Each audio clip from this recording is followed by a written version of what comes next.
ఒక అతను చిన్న బాబు, డబ్బులు లేదు, చాలా ఆకలిగా ఉంది.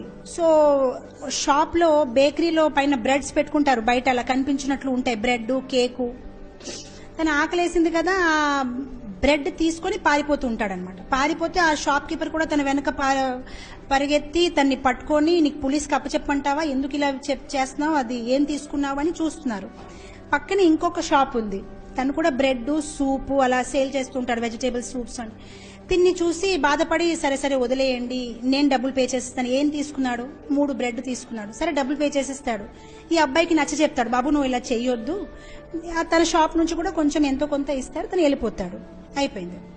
ఇప్పుడు ఈ పర్సన్ తాలూకా నేచర్ చాలా మంచిది. ఎవరు వచ్చినా, ఏ అడిగే వాళ్ళు వచ్చినా, ఏ బెగ్గర్స్ వచ్చినా, ఎవరు వచ్చినా తను ఫుడ్ ఇచ్చేవాడు అనమాట.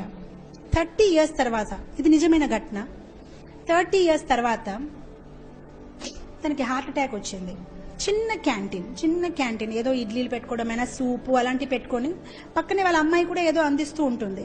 వాళ్ళ అమ్మాయికి ఎప్పుడు కోపమే, నాన్న ఎవరు వచ్చినా వెంటనే ఏదో ఇస్తూ ఉంటాడు, ఎవరు వచ్చినా ఇచ్చేస్తూ ఉంటాడు. అదేంటి, మనం బిజినెస్ చేస్తున్నాం కదా, దానం కోసం ఓపెన్ చేయలేదు కదా ఈ క్యాంటీన్లు. కానీ 30 years తర్వాత తన షాప్ లో పని చేస్తూ ఉంటూ తనకి హార్ట్ అటాక్ వస్తుంది. ఇదంతా జరిగింది ఆ రోజుల్లో. Everything is very costly now. Very frequently everybody is getting heart attacks, so there are many doctors, so it become a little cheaper. చాలా కాస్ట్ అన్నమాట. హార్ట్ సర్జరీ చేయాలి అండి, మొత్తం మీద తనకి హాస్పిటల్లో అడ్మిట్ చేస్తారు అండ్ చాలా పెద్ద బిల్ వస్తుందన్నమాట.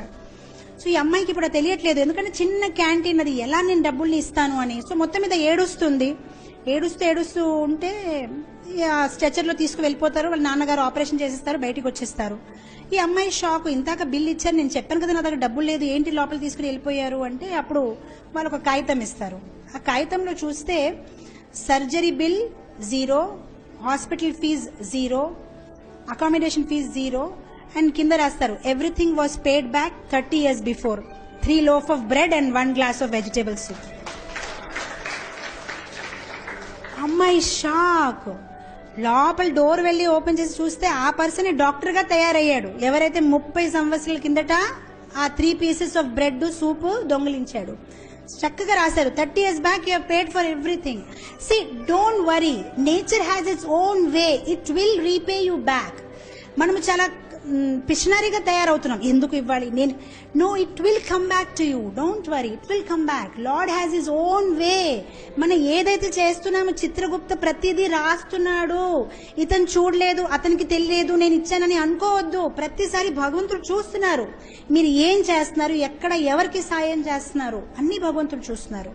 మనం మంచిగా పెద్ద హార్ట్ తోని ముందుకి రావాలి. సో ఈ హ్యాబిట్ అనేది మనము డెవలప్ చేయాలి. వెంటనే మేము పెద్దగా ఇవ్వలేమని కొంచెంతో మొదలు పెట్టాలి.